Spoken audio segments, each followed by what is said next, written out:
তোমার তিনটে মাস্টারপিস এই মুভিতে রয়েছে, তোমার একটা যদি তুমি আমাদেরকে কি দেখো, মাস্টারপিস হতে না অনেক সময় লাগে, এত সহজে মাস্টারপিস বলো না। তিনটে গান আছে, বলো, ভবিষ্যতে দেখা যাবে হচ্ছে কি হচ্ছে না।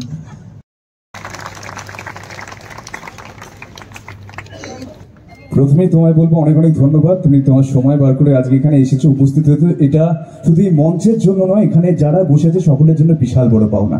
এবং এই বিশেষ সন্ধ্যেটার একটা আলাদা বিশেষত্ব রয়েছে, অনেকেই হয়তো জানে, এবং যারা অল্প আধটু জানে তাদের সকলকে জানিয়ে দিই যে আজকে স্যার অনুপম রয়ের জন্মদিন। তো wishing sir a wonderful birthday. এবং আমি আশা করি এটা যে আগামী যে কটা বছর, নিউমারাস ইয়ার অ্যাহেড, আপনি যেন এরকম ভাবে আমাদেরকে নানান গান উপহার দিতে থাকেন। অনেকের মনে অনেক প্রশ্ন সিনেমাটা নিয়ে, তার গল্প নিয়ে, কিন্তু গানের ব্যাপারে যখন আসি, it is topping all the charts ahead. আপনার একটা অসাধারণ জার্নি থাকবে এই সিনেমাটার সাথে, এই গানগুলোর সাথে। তিনটে অসাধারণ মাস্টারপিস আপনি উপহার দিয়েছেন, একটু আমাদেরকে বলুন আপনার জার্নিটা নিয়ে। Thank you so much for the kind words. আজকে উপস্থিত প্রত্যেককে এখানে স্বাগত, শুভ সন্ধ্যা। দেখো, দীর্ঘ প্রায় 15 বছর হতে চলল পথ চলছে এই সঙ্গীত জীবনে, এবং এত ভালোবাসা, এত সম্মান যতবার পাই ততবারই ভালো লাগে। এবং আজকে বিশেষ করে ধন্যবাদ দেব এসবিএফকে, যারা এই মঞ্চটা তৈরি করেছে। এবং আজকে এই বিশেষ দিনে একটা আমাদের প্রিয় ছবি কিলবিল সোসাইটির মিউজিক লঞ্চ অর্গানাইজ করা হয়েছে, এবং সেটার জন্য সবাই আজকে আমরা এখানে এসেছি। আমরা সেলিব্রেট করছি গান বাজনা এবং নতুন ছবি। আমার মনে হয় এসবিএফ এর জন্য একটা জোরে হাততালি হলে খুব ভালো লাগবে। এসবিএফ এর সঙ্গে 15 বছর হতে চললো কাজ করছি। আমার যাত্রা শুরু হয়েছিল প্রথম গান এসবিএফ মিউজিকের হাত ধরে। এবার সেখানে পৌঁছানোর জন্য যে মানুষটা ছিল, সেই মানুষটা নান আদার দেন সৃজিত মুখার্জি। সামনে বসে আছে সৃজিত, তার জন্য জোরে হাততালি। আমি এই কথাটা বারবার বলে থাকি যে আমরা যারা গান তৈরি করে থাকি, এখানে রণজয় বসে আছে, তমালিকা বসে আছে, সিজুদা বসে আছে, সোমলতা বসে আছে, সবাই জানি যে গান তো তৈরি হয়, কিন্তু গানটা মানুষের কাছে পৌঁছে দেওয়ার কাজটা ভীষণ কঠিন। কারণ ইন্ডিপেন্ডেন্ট রিলিজ করা যায়, কিন্তু সেটা তো যদি কোনো ছবিতে ব্যবহার করা হয়, যদি কোনো প্রযোজনা সংস্থা সেটাকে গান নেয় এবং সেটাকে সম্মান করে, তাহলে গানটা অনেক বেশি মানুষের কাছে পৌঁছাতে পারে। এই ক্ষেত্রে আমি ভীষণ ভীষণ ভাগ্যবান মনে করি নিজেকে, যে আমার সৃজিত আমার বন্ধু, এবং সেই বন্ধুত্বের হাত ধরে এই গানগুলো কিভাবে কিভাবে মানুষের কাছে পৌঁছে গেছে। আমি জানতাম না এই গানগুলো কোনোদিন কাউকে শুনিয়ে অ্যাপ্রুভ করিয়ে সেটা ফাইনালি কোনোদিন মানে দিনের আলো দেখতো কিনা সেগুলোই জানা নেই। কিন্তু সৃজিতদার কান ভালো, এবং বারবার করে বেছে বেছে নিয়েছে যে গানগুলো এতক্ষণ আমরা শুনলাম, এবং প্রত্যেকটাই মানুষের ভালো লেগেছিল। সুতরাং কোথাও তো একটা কানেকশন আছে। সুতরাং সৃজিতদার জন্য আরেকটা জোরে হাততালি, কারণ উনি যদি না বেছে নিতেন তাহলে এই গানগুলো কোনোদিন কেউ শুনতে পেতেন না। এরপর পরে আসি তোমার প্রশ্নে, তাই তো, যে 2012-তে হ্যাঁ হেমলক সোসাইটি, এখন লোকে বলছে যে এটা কাল্ট অ্যালবাম এবং গানগুলো ভীষণ ভালো, কিন্তু যখন বেরিয়েছিল লোকে বলেছিল 22শে শ্রাবণের মতন হয়নি, এবং 22শে শ্রাবণ যখন বেরিয়েছিল তখন বলেছিল অটোগ্রাফের মতন হয়নি। সুতরাং এটা চলতে থাকে, এবং ভালো লাগছে শুনে যে হেমলক সোসাইটি সত্যি এখন কাল্ট অ্যালবাম, বা লোকের এত ভালো লাগে গানগুলো। কিন্তু তখন চিন্তাই হয়েছিল আর কি, যে গানগুলো মানুষ শুনবে কি শুনবে না। সেই অ্যালবামের এত বছর বাদে কিলবিল সোসাইটি আসছে, এবং 11 এপ্রিল ছবি রিলিজ।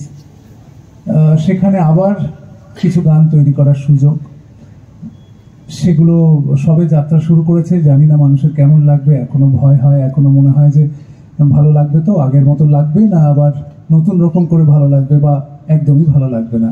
সেই সব দ্বিধাদ্বন্দ্ব নিয়ে আজকে আমরা মিউজিক লঞ্চের পর্বে আমাকে বোধহয় গান গাইতে হবে। হ্যাঁ, তোমার যখন মঞ্চে পেয়েছি, তোমার তিনটে মাস্টারপিস এই মুভিতে রয়েছে, তোমার একটা যদি তুমি আমাদেরকে কি। দেখো, মাস্টারপিস হতে না অনেক সময় লাগে, এত সহজে মাস্টারপিস বলো না। তিনটে গান আছে, বলো, ভবিষ্যতে দেখা যাবে হচ্ছে কি হচ্ছে না। আর হ্যাঁ, আমি গান শোনাবো। আমি হেমলক সোসাইটি দিয়ে শুরু করবো ভাবছি।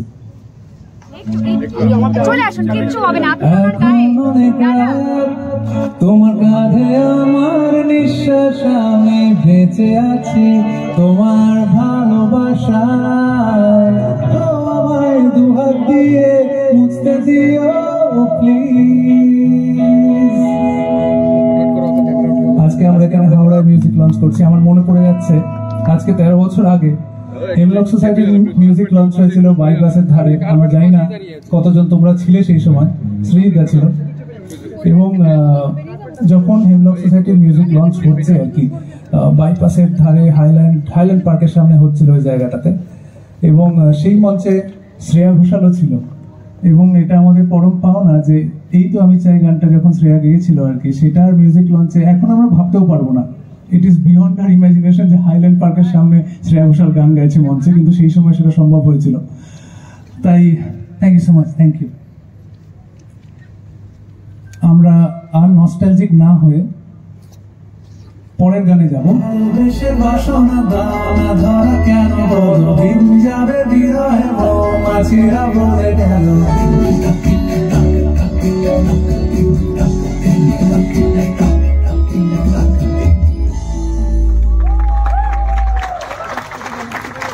Thank you so much, thank you. এই মিউজিক লঞ্চে এই ছবির কিলবিল সোসাইটি নিয়ে যদি বলতে হয় সেটা তো সৃজিতদা বলবে। আমি বলবো যে এই ছবিতে আমার 3টে গান করার সুযোগ হয়েছে। এই গানটি ভালোবেসে বাসনা, যেটা শুনলে তার মিউজিশিয়ানস যারা, তারা আজকে এখানে অনেকেই উপস্থিত নেই, ইনফ্যাক্ট কেউই উপস্থিত নেই। এর অ্যারেঞ্জার প্রোগ্রামার নবারুণ বোস, ওর জন্য জোরে হাততালি। এটা গিটারটা আমি বাজিয়েছিলাম। এনিওয়ে, এই গানের লিরিসিস্ট সামনে বসে আছে সৃজিত মুখার্জি, সৃজিতের জন্য একটা জোরে হাততালি। এরপরে অন্য গান নিয়ে আলোচনা হবে নিশ্চয়ই।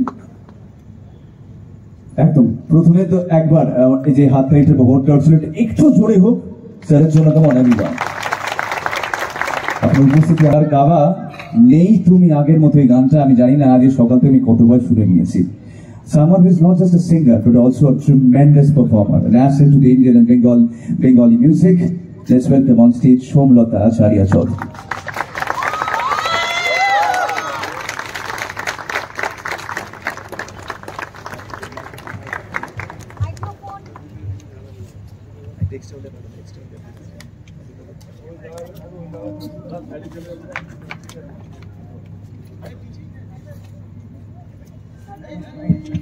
প্রথমেই সৌম্যতাকে ধন্যবাদ জানাবো এর উপস্থিতির জন্য। এবং নেই তুমি আগের মতো ট্র্যাকটা, ইটস ইন্টেন্স ট্র্যাক। আমার তো প্রচন্ড ভালো লাগছে, সকাল থেকে শুনছি, জানি না কতবার শুনে নিয়েছি। এবং আমি মনে হয় এখানে সকলেরই প্রায় মোটামুটি একই অবস্থা। আই এম ভেরি শিওর এই ইন্টেন্স গানটার পেছনে, মানে co-creating this song with Anupam sir, this has been an intense journey for you too. এই জার্নিটা নিয়ে আমাদেরকে একটু তুমি বলো। অফকোর্স এই গানটা যখন প্রথম আমাকে অনুপম পাঠায় স্ক্র্যাচ হিসেবে, অবভিয়াসলি ও গিটারে গিয়ে, আমার শুনেই প্রথমে যেটা মনে হচ্ছিল, এমনিতেই আমি জানি না অনেকেই এটা একমত হবে কিনা, স্যাড সং আমার বেশ ভালো লাগে পার্সোনালি। আই লাভ দুঃখের গান। তো ও পাঠালো যখন, আমি প্রথমেই যেটা বললাম যে গানের কথাটা মানে কোনো জবাব হবে না, আমি সেটাকে প্রথমেই লিখে পাঠালাম। এবং ও যখন স্ক্র্যাচটা পাঠানোর পর যখন ফাইনাল টেক নিয়ে আলোচনা হচ্ছে কীরকমভাবে গাওয়া হবে না হবে, ও যেটা সব থেকে আগে বললো সেটা বললো, যত দুঃখ আছে, যত কষ্ট আছে সেভাবে গাইবি, যত দুঃখ আছে গানটা ঢেলে দিবি। সো দুঃখ অফকোর্স ঢালার চেষ্টা করেছি এবং মনে হয় ঠিকঠাক পৌঁছেছে দুঃখটা। অনেকেই এই এক কথাই বলেছে, ইনফ্যাক্ট এখানে আসার পরও অনেকে বললো। ক্রেডিট অবশ্যই Anupam for his brilliant writing and of course composition তো আছেই। সৃজিত অবশ্যই, যে এরকম একটা ছবিতে একটা খুব ইম্পর্টেন্ট জায়গাতে এই গানটা আসছে। এবং আমি আমারও চেষ্টা করেছি, এই গানটা অ্যারেঞ্জ করেছে রাতুল। আচ্ছা, রাতুলের পার্টটা ভীষণ ভালোভাবে করেছে। ওভারঅল সকলের মিলিত একটা প্রয়াস, এবং মনে হয় ওই জন্যই সবাই 100% নিজে দিয়েছে বলেই সবার এত পছন্দ হয়েছে। সো প্রচুর প্রশংসা পাচ্ছি already. So thank you so very much, thank you. বিনোদন জগতের সব খবরাখবর সবার আগে পেতে সাবস্ক্রাইব করুন বিনোদন চিত্র ইউটিউব চ্যানেল, আর পাশে থাকা বেল বাটনটি ক্লিক করতে ভুলবেন না।